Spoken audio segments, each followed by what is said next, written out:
And I was talking to Rod Brooks about this recently, and he was one of the first guys to come up with the idea of a bell, an actual bell, and apparently he claims that, speaking to Midget Farrelly one year down here, Midget suggested a decent trophy and it should incorporate the bell.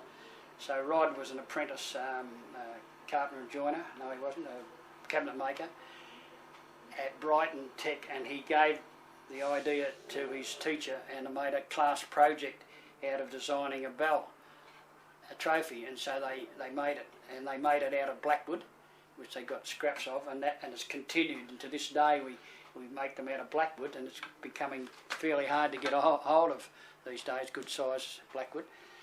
And I think he only did it 1 or 2 years, and then it's a bit sketchy then.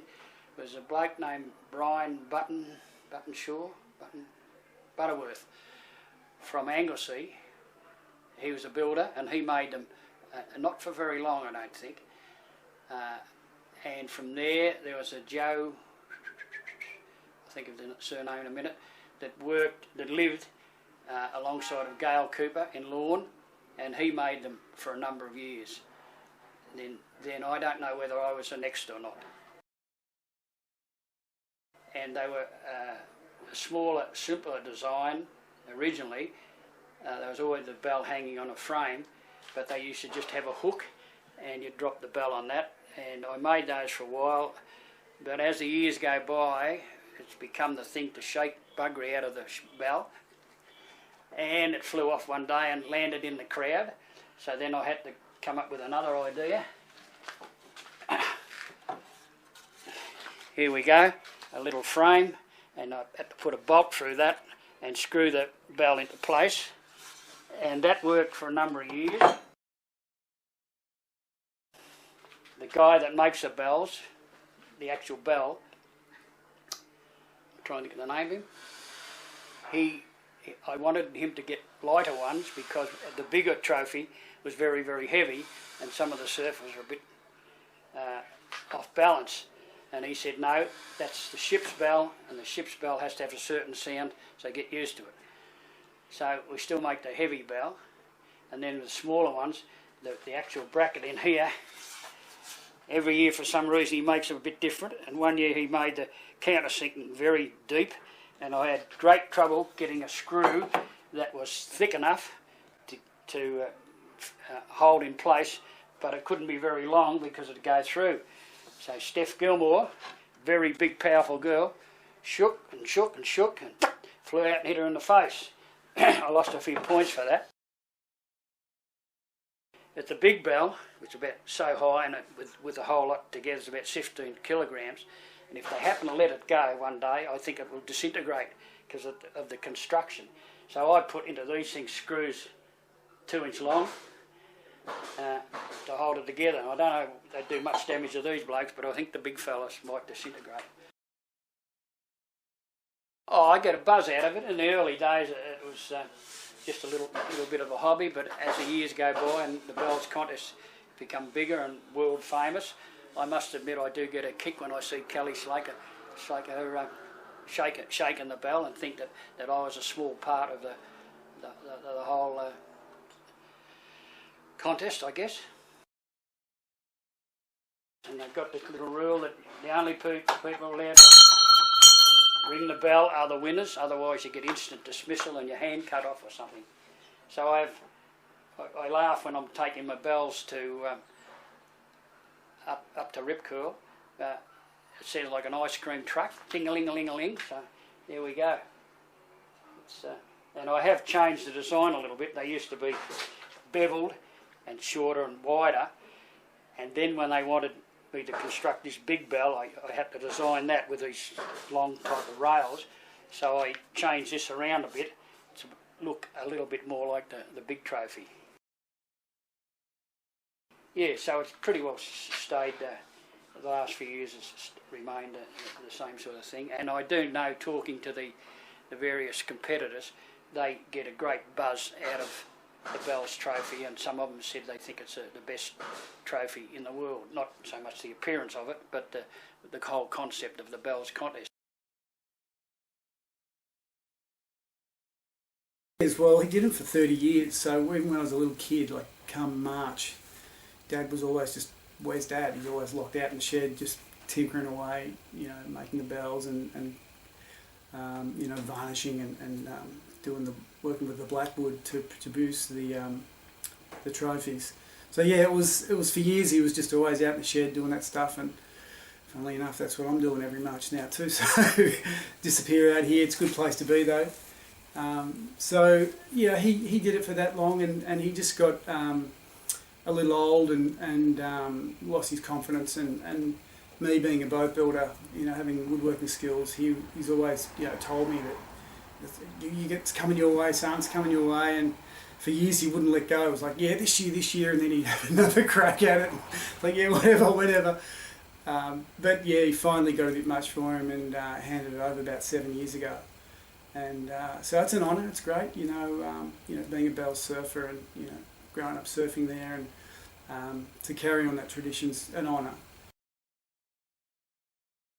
A great idea to include the bell, a good quality brass bell or bronze bell, which is cast by a ship chandler, and we get that done locally as well in Melbourne. But so Rod's concept was brought about, and it's been talked about before, but his trade school teacher and him and the students, I think Paran Tech, when Rod was the apprentice cabinet maker, they built the first one, and then it evolved to a few other people, Stan Cooper's neighbour and so on, and then Dad. So, but yeah, it means a lot to me.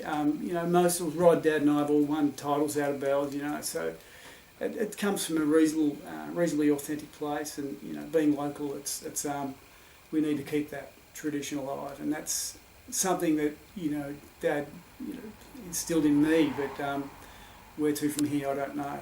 Don't know how many years I've got left in me, but who knows where it's going to go. Yeah, well, this year we've got a new source. It was a young guy from the Otways, Billy's Blackwood, and he goes out and sustainably mills it up from fallen trees. You're not allowed to go and cut it down anymore. Clear felling stopped in the Otways in 2008, I think. But so he goes in with light machinery and walks it out by foot. So it's all really low impact. But yeah, Blackwood's a beautiful timber. It's actually related to koa, the Hawaiian koa wood. It's the same family, and they look really similar. But it's a rainforest timber, so it grows in Tasmania and Victoria mainly, and there is some up north as well. But so Otway Blackwood's pretty unique. Get a lot of variety of grain, some beautiful fiddleback, some sapwood, some light colour. So with this year's trophies, there's a real variety of all that. So yeah, there's over the years, Otway surfers have provided this timber. Brian Point and Andrew Bullback, a mate of mine, he's provided it over the years. So it's been locally sourced, by surfers, made by surfers, and it's been really cool. Everyone's got an affinity with bells, which is a nice touch. The design has evolved, like these ones here, and I can show you mine, but a little bit of creative license with covering the screws on top. Being a boat builder, I put the deck plugs in to cover the screws instead of the buttons, and so a few little things like that, and a few little different methods. But it's pretty much the four-posted, Blackwood frame steel with the cast bell. It's an honour when you hear the CT tour guys talk about the most sought after trophy on tour. That's a really cool thing. Puts pressure on you to do a good job too, I guess. But I don't know. Just the whole relevance with the bell and Bell's Beach. It's and the local tradition, keeping it alive. I guess it's pretty special in that way.